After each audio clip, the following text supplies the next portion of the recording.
Nah, ini hadiah saya buat saudara-saudaraku yang dari Protestan. Tunggu, tadi mana? Ini yang ini nggak tahu ada yang sudah pernah baca bukunya atau belum. Ini bukunya nih, Bang. Ini pandangannya Bapak Reformator Protestan mengenai Bunda Maria. Ya, Pandangannya apa dia bilang? Zwingli. Saya sangat menghormati Bunda Allah, seorang yang amat suci, perawan Maria yang dikandung tanpa Hmm. noda. Kalau versi Inggrisnya ini ada nih. Hmm. Nanti saya bisa kasih ke Abang. Nah, Siap. kalau dari Luthernya sendiri, ini di bukunya dia di The Magnificat, Luther's Works. Nah, banyak manusia berbondong-bondong memuliakannya dengan satu kata, memanggilnya sebagai Bunda Allah. Gitu. Jadi memang bapak-bapak reformator juga sebenarnya menghormati Ibu Maria gitu loh maksud saya Bang di sini. Ya, Gitu. kalau saya memandangnya wajib dong. Semua orang Kristen harus menghormati Maria. Karena Yesus terlahir dari Maria. Gak mungkin kita menghormati Yesus, Ibunda Maria tidak kita hormati. Itu namanya aneh-aneh saja. Kan begitu kawan. Iya Nah, betul makanya. cuman anehnya, ini maaf dulu ya, kawan-kawanku yang Iya. Protestan kadang mereka malu-malu untuk mengakui. Kalau saya nggak malu, maka pernah saya berdiskusi, saya bilang, ya Bunda Maria itu, ku bilang, bukan orang Katolik yang mengatakan Bunda Maria, tetapi Alkitab. Ibunya Tuhan, ibu itu kan Bunda, ya. Iya. Ibunya Tuhan datang ke sini, dia bersuka cita, bergembira si Elizabeth. Kalau enggak, ku bilang, kau tipek itu ayat atau buang. Ah, barulah kau enggak bisa mengakui ya, Maria itu sebagai Bunda Allah.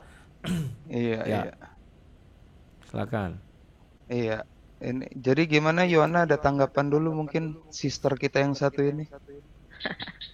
Iya, sempat tadi kan kita membahas mengenai ini juga ya, bahwa Maria itu adalah tabut perjanjian. Apakah sudah dijelaskan, Katsu? Udah tadi udah sempat saya singgung dan memang Hmm. sesuai makanya tadi si abang kita ini juga menyampaikan jangan aneh-aneh saja. Mau akui Yesus Tuhan tapi nggak mau akui ibunya. Sebentar ya. Oke, oke.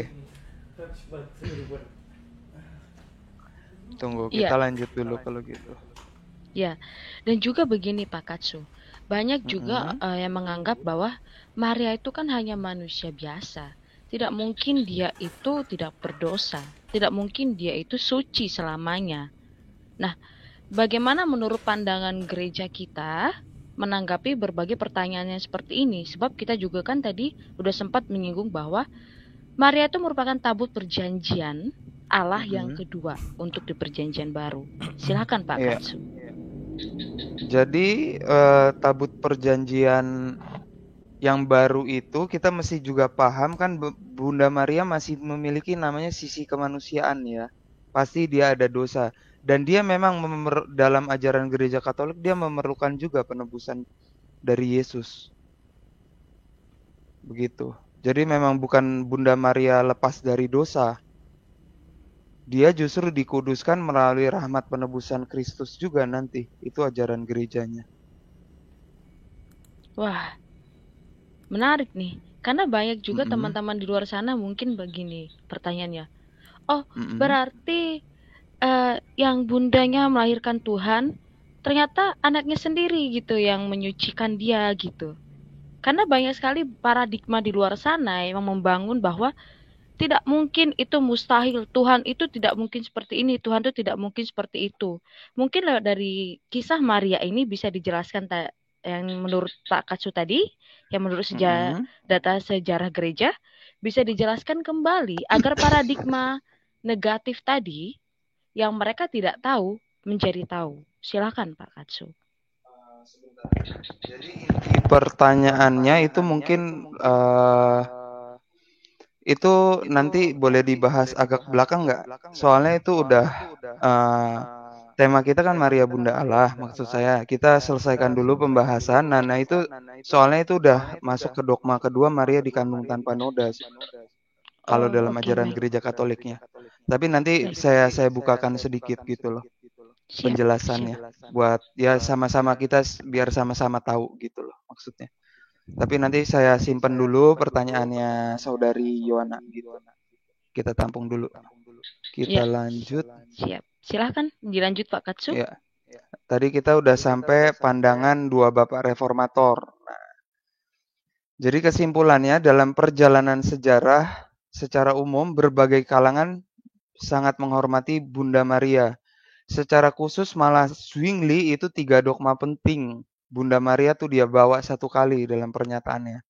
Dogma Maria dikandung tanpa noda, dogma Maria tetap perawan, dan dogma Maria Bunda Allah.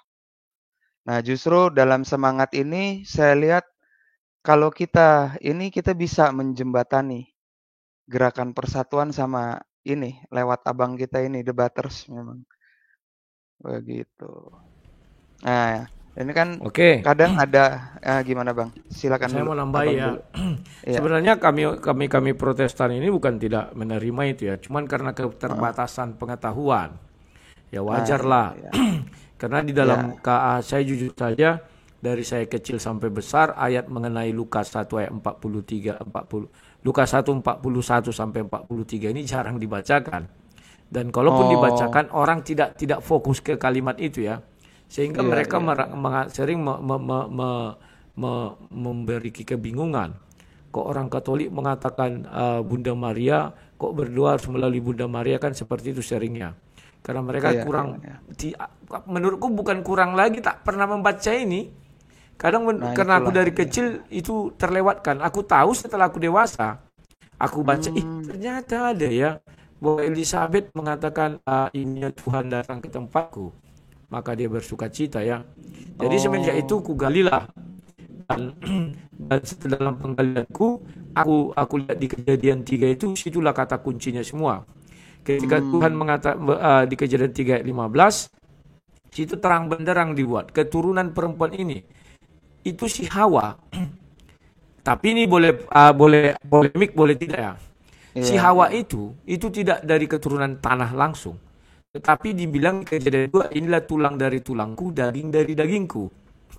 Itulah sebabnya ketika di Kejadian 3 itu dikatakan keturunan perempuan ini, yang dimaksud adalah seorang perempuan yang memiliki keturunan. Harusnya kan keturunan mereka ini atau keturunan Adam dan Hawa, kan biasanya begitu kalau hasil persetubuhan. Tapi tidak jelaskan begitu, tapi keturunan perempuan ini. Nah, maka di Yohanes 1 ayat 14 kalau kita lihat di situ firman menjadi daging atau manusia, ya kan? Daging yang dimaksud di sini adalah sama seperti si Hawa. Hawa kan tulang. Inilah tulang dari tulangku dan daging dari dagingku. Sementara Yesus pun firman menjadi daging. Si Hawa tulang dan daging itu kan juga disebut manusia. Yesus pun disebut manusia, tapi intinya sebenarnya adalah daging. Nah, itulah sebabnya aku lihat Kejadian 3 ini, aku bacakan lagi urunutannya. Ya, keturunannya akan meremukkan kepalamu katanya. Itu 1 lawan 1. Tetapi keturunanmu akan bermusuhan dengan keturunannya, itu baru banyak lawan banyak. Ya. Maka karena keturunan perempuan ini hanya satu yang bertugas untuk meremukkan, itulah yang terjadi. Tetapi kalau kelanjutannya keturunan perempuan ini kan setelah itu dia menikah dengan si Adam, itu lahirlah namanya tanah baru sampai sama kita. Itulah kalau kita lihat sekarang yang di Matius 10 itu adalah 12 murid Yesus. Mereka diberi kemampuan mengusir setan. Setan itu kan keturunan iblis. Bukan Satan loh, setan, ya kan? Makanya keturunan Rasul mengusir iblis. Yang bisa mengusir Rasul mengusir setan, ya. Yang bisa mengusir iblis hanya Yesus. Itu di Matius 4. Banyak orang Kristen tidak paham ini, termasuk orang kami Protestan. Mereka selalu mengatakan kayak di gereja-gereja, dalam nama Yesus, nyala kok iblis kan ya. Berarti dia sama dengan Yesus. Padahal Alkitab mencatatkan tidak seorang pun rasul bisa mengusir iblis. Mengusir setan, ya setan itu kan keturunannya iblis atau anak didiknya, anak buahnya iblis. Makanya di Matius 4 itu hanya Yesus yang mengusir iblis 2 kali kan, mengusir iblis 2 kali. Sekali yang di Matius 4, sekali lagi ketika Matius 16 sampai ketika sama Petrus nyala kok iblis katanya. Yang kau pikirkan adalah pikiran dari dunia ini katanya kan. Jadi yang Iya, bisa iya. mengusir iblis hanya Yesus, yang bisa mengusir setan itulah murid-murid Yesus. Yesus bisa mengusir setan. Contohnya kepada babi-babi itu ya, diminta bahkan tidak diusir orang tua sendiri. Nah, inilah banyak orang tidak mengetahui. Maka pernah saya buat di channel saya, kalau ada orang Kristen mengatakan ini kok jadi mati sebentar ya. Iya. Apanya sebentar. Karena saya sambil live ya. Oh, Biar orang sambil live. mengenal channel Katsu Katolik. Ya, Oh, ini aman, live saya iya, live iya. kan juga ini di channel Oh saya, iya nggak iya, apa-apa ya. makasih banyak loh Bang. Izin Iya ya. iya. Iya iya, nggak apa-apa, Ya. di relay nggak apa-apa Ya. juga, nggak Nah, masalah. Saya nggak masalah. ya biar kawan-kawan di tempatku juga bisa lihat. Tapi Iya ini iya, ada silakan silakan. Kalau problem masalah ini. itu nggak masalah buat saya. Tunggu ya, ada problem sedikit. Iya iya. Ya, karena tadi mati aku lupa menyalokkan colokan baterai. Karena ini Iya sudah iya. habis baterai, jadi dia ulang lagi. Ya, tunggu ya, sabar. Udah jalan kok. Nah, ini untuk kalau mungkin saya tanggapin sedikit dulu Ahmad Sri Paus ya. Ya, Sambil nunggu Abang. Pak Katsu, jadi Maria memang sebenarnya ada dosa ya, sebab Anda katakan bahwa Maria memerlukan juru selamat. Benarkah penjelasan Anda? Bagaimana dengan dogma Maria dikandung tanpa noda? Yang harus dipahami, dogma Maria dikandung tanpa noda dosa itu menunjuk pada Maria di dalam kandungan Santa Ana, bukan Yesus di dalam perut Bunda Maria. Itu dulu yang saya sampaikan. Nanti pembahasannya ini soalnya ada lagi yang mau naik, nanti sekalian mungkin tanggapan dari Bang Jack bagaimana begitu.